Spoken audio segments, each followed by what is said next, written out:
All right. I have a couple of items for all of you at the top. Um, we strongly condemn the intensifying attacks over the last week by Russia-backed separatists in Debaltseve, a town approximately 13 kilometers beyond the Minsk ceasefire line, a boundary that Russia and the separatists committed to respect when they signed the Minsk agreements. There can be no mistake about this violation of the agreements and who is responsible. The head of the so-called Donetsk People's Republic stated on January 24th that, quote, "In a few days, we will surround Debaltseve." Over the past week, the separatists have fired countless rockets at the city, killing and wounding scores of innocent people, and prompting the Ukrainian government and local NGOs to organize a citywide evacuation. There can also be no mistake about Russia's role in the escalation of violence, which is causing suffering and death among those Russia has claimed it wants to protect. Russia has equipped the separatists with tanks, armored vehicles, heavy artillery, rocket systems, and other military equipment, while the Russian military continues to provide ongoing tactical support for separatist operations. We call on Russia and the separatists it supports to cease immediately offensive military operations in eastern Ukraine and implement fully their commitments under the September Minsk agreements. Otherwise, U.S. and international pressure on Russia and separatists will only increase. I'd also like to welcome the group joining us from the University of Southern California. Hello in the back. The Public Diplomacy Master's Program. They're in town this week for a series of meetings, and we're happy to have you here at the State Department today. With that, Matt. Thank you. I'm sure we'll get back to Ukraine a little later on, but I wanted to start with a couple of... Okay. Go ahead. Belarus has announced today there's going to be a new round of peace negotiations on Friday. I wondered if you had a position on that, given the fact that also that the rebel leaders have said that they're going to send a lower level negotiator because they don't believe that anything is going to come from these talks. Well, I think you're referring to another meeting of the Trilateral Contact Group, am I right? Yes. Which they've had ongoing meetings, as you know, over the course of the last several months. It remains the case that you can continue to have negotiations and agreements, but if Russia doesn't back up their words with actions, it's very difficult to make progress. So certainly there is some irony in the separatists conveying that they may not attend the talks at the same level. We see that, of course, but ultimately we think talking and negotiating is an important thing. Obviously, implementing the Minsk protocols, which have been in place, which have been agreed to, is the action steps that the separatists and Russia can take, and that's something we're continuing to push and encourage. As you also know, the FAC is meeting today in Europe, and they're discussing further consequences. I don't have any update on that, but I think that's just another sign of how concerned we all are about what we're seeing on the ground. Well, I think they've just believed the EU's Federica Mogherini has just said that they've agreed to add new names to the sanctions list and are going to work on further restrictive measures.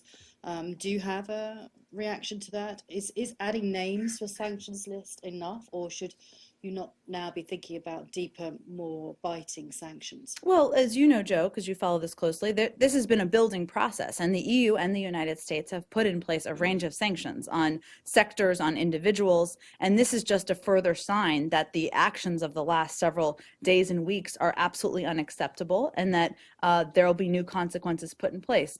As you know, we work closely with the EU. We've been adding, sometimes we add names, sometimes we add sectors or companies, and that's the same thing for the EU. But it doesn't mean that the totality of what they've done, as you know, is not just a couple of individuals. It's building on a large sanctions effort that's been going on for months now. So you welcome this move? Certainly, we welcome it. It's a positive step. And should we anticipate, since you guys have been working in tandem with the EU, should we anticipate today, tomorrow, or over the weekend a similar move by the U.S. administration? Well, as you know, over the course of the last several months, we haven't had exactly the same names and exactly the same sectors or companies. Obviously, we'll continue to consider others that we could add, but I don't have anything to predict for you in terms of next step. Nothing to predict. Because it has happened sometimes within a few Sure, hours. It has. Sure, it has, but nothing to predict. I don't think there's anything to expect today. Let's just finish Ukraine. Go ahead. Stay on that just for 1 second. Has it hit your radar yet that Greece, the new Greek government, may not be as enthusiastic about sanctions on Russia as you would like them to be? Well, we talked about this a little bit yesterday. But as I'm you just know, wondering if after today, there was the EU meeting today, that Well, and As the a- EU, it sounds, and I hadn't even seen this before I came out, had made some announcements about additional steps they're taking. What Right. I said yesterday is we'll Well- let that be debated within the E EU. I don't know about adding new names, but I do know that they've extended their initial tranche of sanctions, which were put in place as a result of the Crimea annexation. But the Greek government, the new Greek government, has is not enthusiastic about sanctions, and I'm just wondering if that has caused any concern here yet since yesterday. I don't have anything No. new to add since yesterday. Sure. Are you actively working on new sanctions at the moment Well- from the US side? So Joe, as you know, unfortunately, this conflict is ongoing, so we're always considering options, but I don't have anything to predict for you in terms of anything new. Because The last leader of the Soviet Is this Union, Ukraine? Gorbachev, yes, Mm-hmm. today said that you are thrusting Russia into a new Cold War, and this can actually evolve into a hot war. Do you have any comment on that? And Well, have you seen those comments? I've seen the comments. We disagree. We continue to work with Russia on issues ranging from Iran to the situation in Syria. We have discussions about a range of issues, even the tensions on the ground in the Middle East. That's continuing. That is our intention here, is to bring an end to the illegal actions that are happening in Ukraine. That's why we continue to work with the Europeans to put in place more consequences. there are some analysts who Yes. suggest that the ongoing imposition of sanctions isn't deterring Russia from apparently sending in its own forces, providing equipment and support to the separatists. What is this building's reaction to that analysis, that maybe the sanctions regime just isn't the tool to persuade Russia to back off? Well, there's no question, I don't think anyone questions, that the sanctions that have been put in place have had an enormous impact on the economy of Russia. Now, it's up to President Putin and the Russians to make the choice as to whether they want to see those sanctions eased to ease the burden on their economy, or they want to continue down this detrimental path.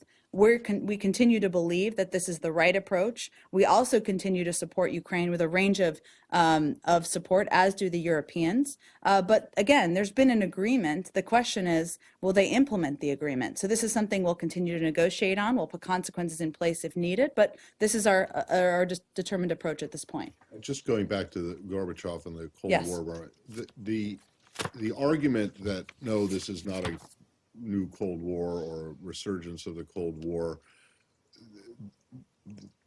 the basis that you use to make that argument, that we still work together with Russia on numerous issues, doesn't really hold water, because during the Cold War, even at the height of the Cold War, the US and the Soviet Union cooperated on things. There was, Apollo-Soyuz, there were arms control agreements. So can you offer any other Well, tell me more about what was evidence? said and what you need a response to. Well, I'm just wondering if it is not, I don't know, if it is accurate to continue to say that, no, we're not in a new Cold War, just because you are able to cooperate on a very limited number of issues, which is essentially the same as what you had cooperated on during the Cold War. Oh, we're also in discussions, as are a range of countries, with Russia about how to de-escalate the situation in Ukraine. I think the question is, what are the similarities, not what are the differences? So you Oh. think sorry. No, go ahead. No, you think that the former chairman of the Communist Party, the last leader of the Soviet Union, is being hyperbolic? I think I've answered this question, Said. Do we have any more on Ukraine before we move on? Sure. One, I appreciate you may not be able to answer this actually. We're reporting out of Moscow today that there was a mother who of 7 children who has been arrested and accused of treason because she called the Ukrainian embassy and apparently discussed some kind of Russian troop movements. I wondered if you'd heard. I have not. This was in Moscow. This was or- in Moscow. Yeah. I have not seen. No, the- sorry. She lives in the town of Vyazma. Sorry, my Russian's non-existent. I don't have details on that. I had not seen the report. I'm happy to take it and we can see Thank you. if we can get more details on it. Turkey, Syria. Let's finish Ukraine. Go ahead. It's Or Russia or anything else. yeah, related to Russia. Victoria Nuland said all NATO allies must contribute to the defense of quote unquote NATO's eastern front line. And she went on to say we must install command and control centers in all 6 frontline states as soon as possible. What are those 6 frontline states that need defense right now? Well, I think I don't have more details on what Assistant Secretary Newland, and I think you're referring to her speech yesterday. I don't have more details. I'm happy to talk to her about it. I think, as you know, we've been in just touch with, and even the president and the vice president have visited a number of our NATO allies who are concerned about some of the aggressive actions that have happened in Ukraine, and we've supported them. But I don't have a list of 6 countries for you right Can you now. name some of those that she may have meant? I'm not going to speculate on that. Do we have any more in Ukraine before we continue? Okay. Go ahead.